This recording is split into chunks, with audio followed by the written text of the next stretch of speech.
గతంలో పాలకుల యొక్క గర్వాన్ని చూశాం, అహంకారాన్ని చూశాం, ప్రజలు ఏ విధంగా బుద్ధి చెప్పారో చూశాం. ఇంట్లో నుంచి బయట రాలేకపోయాం, ఏమా హామీలు మాట్లాడాం, కడాన కొంతమంది సైలెంట్ అయిపోయారు. కానీ ఆ రోజు ఈరోజు వీరోచితంగా పోరాడింది తెలుగుదేశం పార్టీ కార్యకర్త పోరాడారు, నాయకులు పోరాడారు. దాన్ని కాపాడుకుంటూ వచ్చాం. అందుకే మళ్ళీ నేను రిమైండ్ చేసేది, ప్రజల పట్ల గౌరవంగా ఉందాం. బూతులు, వివాదాలు, దాడులు, గొడవలు, సెటిల్మెంట్లు ఇవి మన దగ్గరికి రాకూడదు. మొన్నటి వరకు మిమ్మల్ని ప్రజలంతా కూడా పెద్ద ఎత్తున సహకరించారు, మీ మీద ఒక నమ్మకం పెట్టుకున్నారు.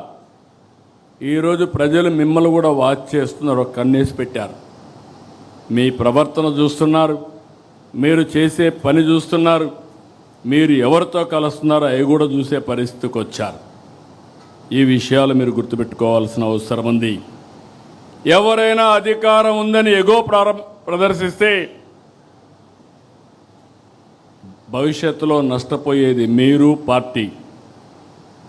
అందుకనే మళ్ళీ కోరుతున్నా, చిన్నపాటి కలహాలు కూడా రాకూడదు. ఫ్లెక్సీల దగ్గర, ఫోటోల దగ్గర, కుర్చీల దగ్గర.